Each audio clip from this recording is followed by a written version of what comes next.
7 Australian cities, 7 housing markets that have turned against the people who built them. 1. Sydney. The city that ate itself. Sydney has always been expensive. What is new is just how far past the point of ordinary it has gone. The median dwelling value has pushed past $1.19 million.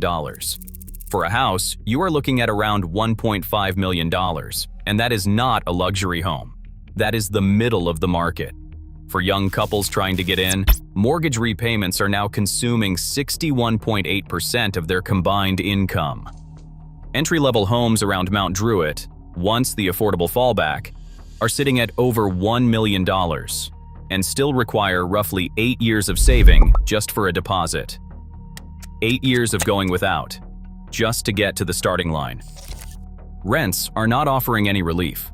Vacancy rates are around 1%, and weekly rents are clearing $700 for anything remotely livable.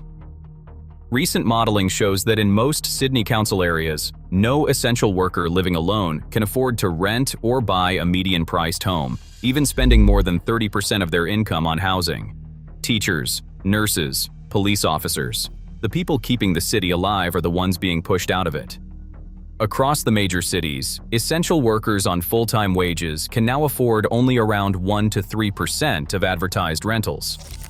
In some parts of New South Wales, an early childhood educator or cleaner can find 2 or 3 listings out of more than 1,000.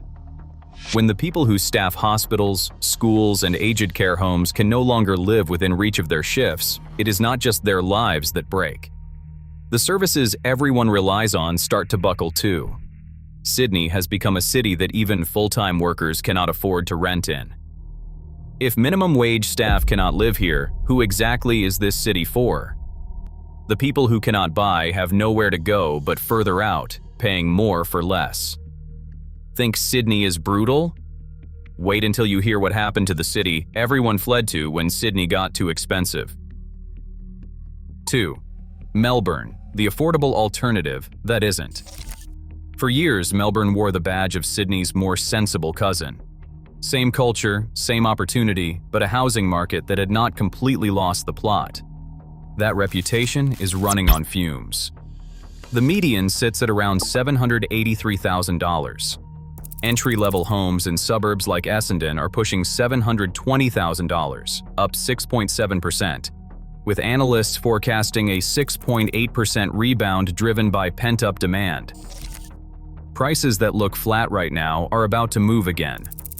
Melbourne's vacancy rate is around 2%, the most balanced of the capitals on paper.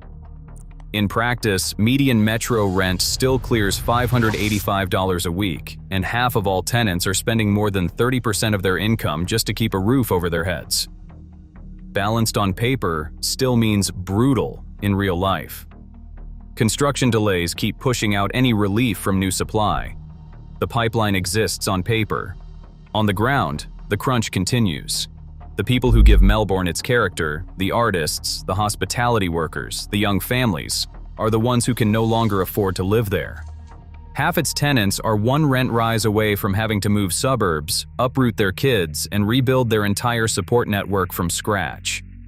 Melbourne at least has a jobs market to justify the pain. The next city on this list is charging Melbourne prices with a fraction of the opportunity. 3. Brisbane. The Olympics dream turned housing nightmare. Brisbane was supposed to be the escape valve. When Sydney and Melbourne got too expensive, Brisbane was where you went to reset. Warmer weather, cheaper homes, a city on the rise. That window has closed. The median now sits between $810,000 and $856,000, surging 9.5% last year alone. The Olympic Games hype and a 20% population surge have turbocharged demand, while supply has not kept up. The average first-home buyer now needs 4 years and 11 months to save a deposit. Worse than Sydney. Let that land for a moment. Vacancy in Brisbane sits at just 1.2%. Technically higher than the near-zero crisis of 2022, but still deep in landlord territory with almost no slack for families trying to move or downsize. Queensland's population is projected to surpass 6 million by 2032, with most of that growth funneling into Brisbane and the surrounding corridor, the same corridor already struggling to house the people who live there now. The Olympics Housing Impact Report is already flagging early signs of displacement and rising demand for homelessness services. The Olympics were sold as a once-in-a-generation opportunity.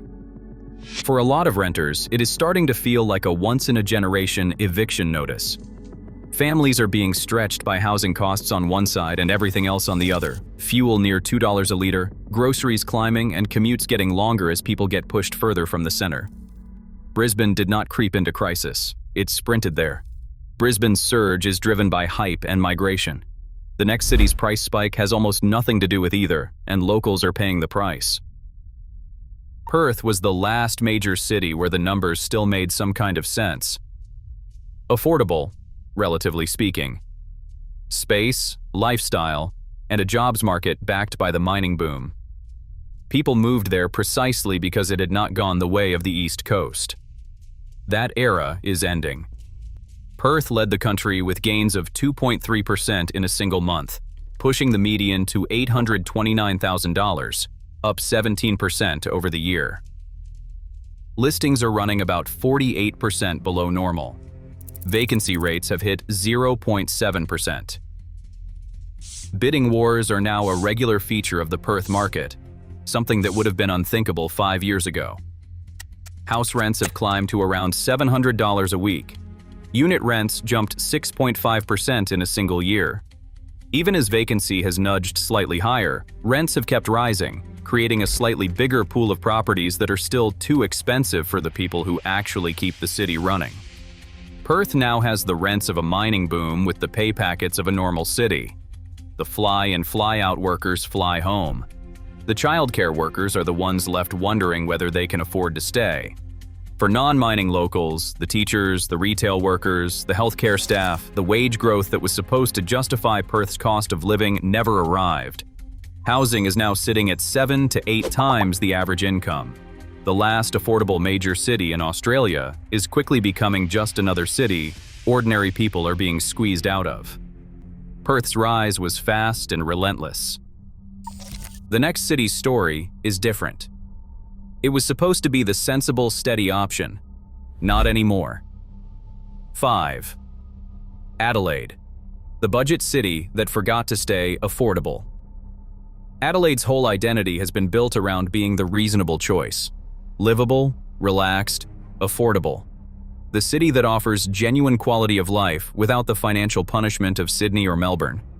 That pitch is getting harder to make. Prices climbed 12.5% to push past $800,000, with monthly gains still running above 1%.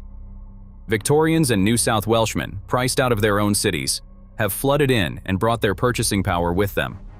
Stock is running 23% below normal.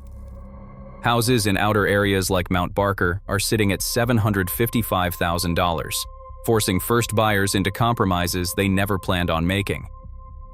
The real story is in the suburbs that were supposed to be the last line of defense. In Elizabeth, values are up 14% in a year to around $610,000, and more than half of households there rent, most spending 50% of their income just to keep a roof over their heads.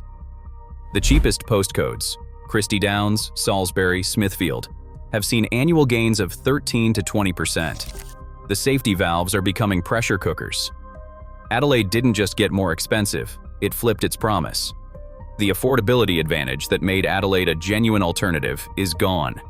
Adelaide didn't fail to build the dream, it just got discovered. And discovery, as Australia keeps learning, is the beginning of the end. Think a city losing its cheapest suburbs is bad? The next one was already supposed to be the overflow valve, and it got swallowed whole. 6. Newcastle. Sydney's overflow, nobody's bargain.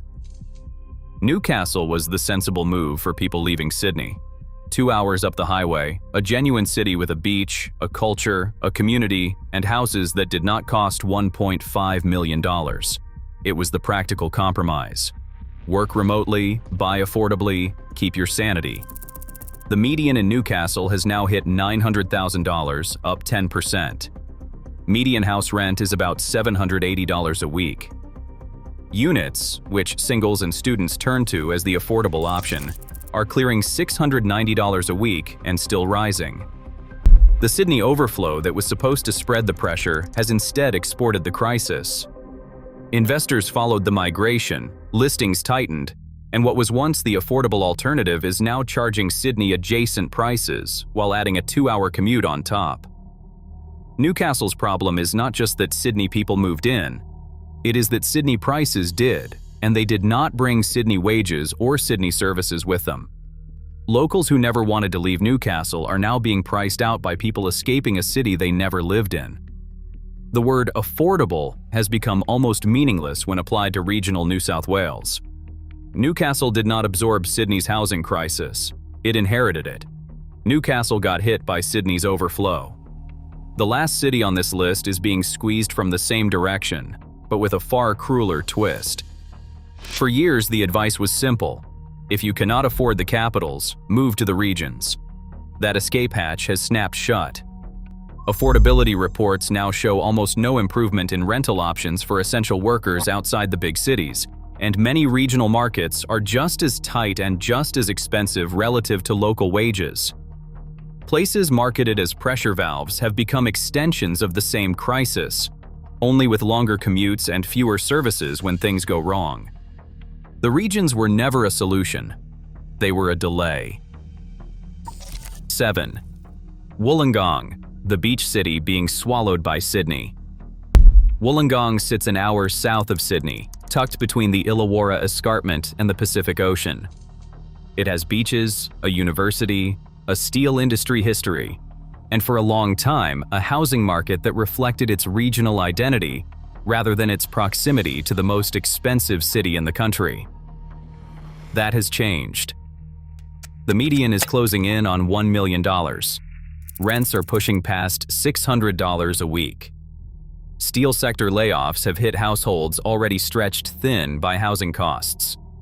Students and families face eviction as investors, and Sydney escapees outbid them for the same limited stock.